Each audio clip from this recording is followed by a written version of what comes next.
Iran US യുദ്ധം ഹോർമുസിലെ കപ്പൽ തടസ്സവും മൂലം കടുത്ത ഞെരുക്കത്തിലായ ആഗോള സമ്പദ് വ്യവസ്ഥയ്ക്ക് കൂടുതൽ ആഘാതമാകുന്ന ഭീഷണിയുമായി യമനിലെ ഹൂതി വിമതർ രംഗത്ത് വന്നിരിക്കുകയാണ്.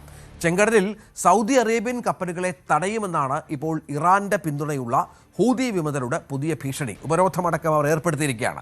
ഈ കടൽപ്പാത അടഞ്ഞാൽ ആഗോള വിപണിയിലേക്കുള്ള എണ്ണ വിതരണത്തിൽ ഏതാണ്ട് 7% കുറവുണ്ടാകും. ഈ ചെങ്കടൽ എന്ന് പറയുന്നത് നമ്മൾ നേരത്തെ 9 മണി വാർത്തയിൽ പറഞ്ഞിട്ടുള്ളതുപോലെ ആഗോള എണ്ണ വിതരണത്തിൻ്റെ ഒരു കേന്ദ്രമാണ്. പല രാജ്യങ്ങളിലേക്കും ഗൾഫ് രാജ്യങ്ങളിൽ നിന്ന് എണ്ണ കയറ്റുമതി ഉണ്ടാകുന്നത് ഈ പ്രദേശത്തു കൂടിയാണ്. ഹോർമുസിലെ പ്രതിസന്ധി മൂലം നിലവിൽ ചെങ്കടൽ മുഖേനയാണ് സൗദി അറേബ്യയിൽ നിന്ന് ദശലക്ഷക്കണക്കിന് ബാരൽ ക്രൂഡ് ഓയിൽ ആഗോള വിപണിയിലേക്ക് എത്തുന്നത്. ഇത് ഏഷ്യൻ വിപണികൾക്ക് ഇന്ത്യക്കുൾപ്പെടെ വലിയ ആശ്വാസമാണ്. എന്നാൽ സൗദി കപ്പലുകളെ തടയുന്ന നടപടിയിലേക്ക് ഹൂതികൾ കടന്നാൽ ആ എണ്ണ വിതരണം തടസ്സപ്പെടുന്ന പശ്ചാത്തലം ഒരുങ്ങും. ഇത് വില കൂടുതൽ കത്തിക്കയറാൻ ഇടയാക്കും. ഇന്ത്യക്കുൾപ്പെടെ അത് വലിയ തിരിച്ചടിയാകും, സംശയമില്ല. എന്നാൽ ഈ നീക്കത്തെ ശക്തമായി ചെറുക്കുമെന്നാണ് സൗദി അറേബ്യയുടെ വിദേശകാര്യ മന്ത്രാലയം പ്രസ്താവനയിലൂടെ ഇപ്പോൾ വ്യക്തമാക്കിയിരിക്കുന്നത്. യമനിൻ്റെയും യമനി ജനങ്ങളുടെയും ക്ഷേമ വികസനത്തിന് ഞങ്ങൾ ഏറെ പിന്തുണ നൽകുന്നുണ്ട് എന്ന് സൗദി അറേബ്യ പറഞ്ഞു വെക്കുകയാണ്.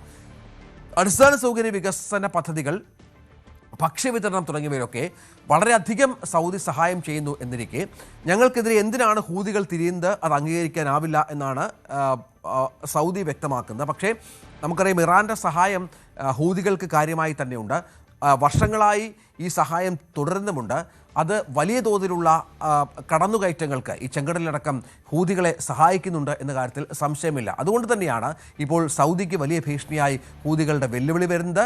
അത് എങ്ങനെ കൈകാര്യം ചെയ്യും എന്നുള്ളത് പ്രധാനപ്പെട്ട കാര്യമാണ്.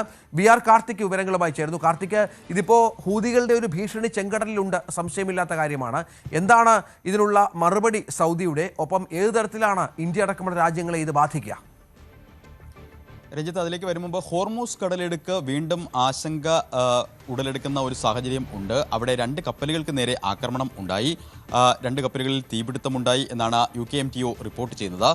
ഇതിലുള്ളവരെ സുരക്ഷിതമായി ലൈഫ് ബോട്ടുകളിലേക്ക് മാറ്റിയെന്നുമായിരുന്നു. അങ്ങനെ ഇറാൻ US പ്രത്യാക്രമണം ശക്തമാകുമ്പോൾ ഒരു വശത്ത് ആശങ്ക വർദ്ധിക്കുമ്പോൾ സമാന്തര പാതയിലും പുതിയ പോർമുഖം തുറക്കുകയാണ്. ഇത് യുദ്ധഭീതി ഇരട്ടിയാക്കുന്നു. അതായത് യമനിൽ ഇറാനെ പിന്തുണയ്ക്കുന്ന ഹൂതികൾ അവർ സൗദി അറേബ്യക്കെതിരെ നാവിക ഉപരോധം പ്രഖ്യാപിച്ചിരിക്കുകയാണ്. ഏത് തരത്തിലാണ് ഈ ഉപരോധം എന്നതിൽ വ്യക്തത വരേണ്ടതുണ്ട്. കാരണം അത്രത്തോളമുള്ള നാവിക ഉപരോധത്തിന് മാത്രമുള്ളൊരു ശേഷിയൊന്നും ഹൂതികൾക്കില്ല.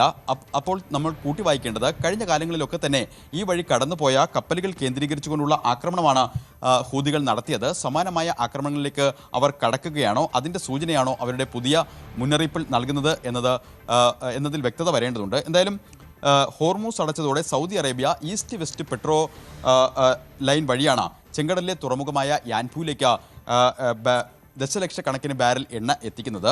ഈ പാതയിലാണ് ഇപ്പോൾ ഉപരോധ ഭീഷണിയുമായി ഹൂതികൾ രംഗത്തെത്തിയിരിക്കുന്നത്. ഉപരോധ നടപടി ഉടൻ പ്രാബല്യത്തിൽ വരും എന്നാണ് ഭീഷണി. കഴിഞ്ഞ ആഴ്ച സന രാജ്യാന്തര വിമാനത്താവളത്തിൽ സൗദി അറേബ്യ നടത്തിയ ആക്രമണങ്ങൾക്ക് തിരിച്ചടി എന്നോണമാണ് ഈ ഉപരോധം എന്നാണ് ഹൂതികൾ പ്രഖ്യാപിച്ചിരിക്കുന്നത്. പക്ഷേ ഹോർമൂസിന് പിന്നാലെ ചെങ്കടലിലെയും ബാബൽ അന്തബ് കടലിടുക്കിലും സമാനമായ സാഹചര്യമുണ്ടായാൽ അത് ആഗോള ഊർജ്ജ വിതരണത്തിൽ വലിയ തോതിലുള്ള പ്രതിസന്ധിക്ക് വഴിവെക്കുകയും ചെയ്യും. എന്തായാലും യമനിലെ ഹൂതികൾ നൽകുന്ന ഔദ്യോഗിക വിശദീകരണം അനുസരിച്ച് സൗദി അറേബ്യ വർഷങ്ങളായി തുടരുന്ന ഉപരോധത്തിന് പകരമായാണ് ഈ പ്രഖ്യാപനം, ഈ ഭീഷണി, ഈ മുന്നറിയിപ്പ് എന്നാണ് അവർ പറയുന്നത്. എന്നാൽ ഏത് അടിയന്തര സാഹചര്യത്തെയും നേരിടാൻ തയ്യാറാണ് എന്ന് സൗദി അറേബ്യയും വ്യക്തമാക്കുന്നുണ്ട്. കണ്ണിന് കണ്ണ് എന്ന രീതിയാണ് ഹൂതികൾ ഈ വാക്കാണ് ഉപയോഗിച്ചുകൊണ്ടുള്ള പ്രസ്താവനയാണ് നടത്തിയത്. അതേ നാണയത്തിൽ തന്നെ തിരിച്ചടിക്കും എന്നാണ് സൗദിയും മുന്നറിയിപ്പ് നൽകുന്നത്. എന്തായാലും ശക്തമായ സൈനിക നടപടികൾക്ക് തയ്യാറെടുക്കുന്നതിനൊപ്പം തന്നെ സൗദി അറേബ്യ ബാബൽ മന്ദബ് കടലിടുക്കിലൂടെ സഞ്ചരിക്കുന്ന എണ്ണക്കപ്പലുകൾക്ക് സുരക്ഷ ശക്തമാക്കിയിട്ടുണ്ട്.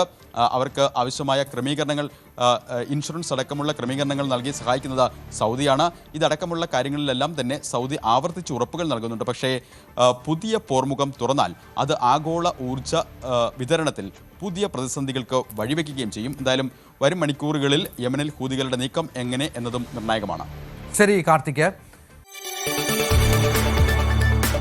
കൂടുതൽ വാർത്തകൾക്ക് News 18 Keralam YouTube channel subscribe ചെയ്യുക.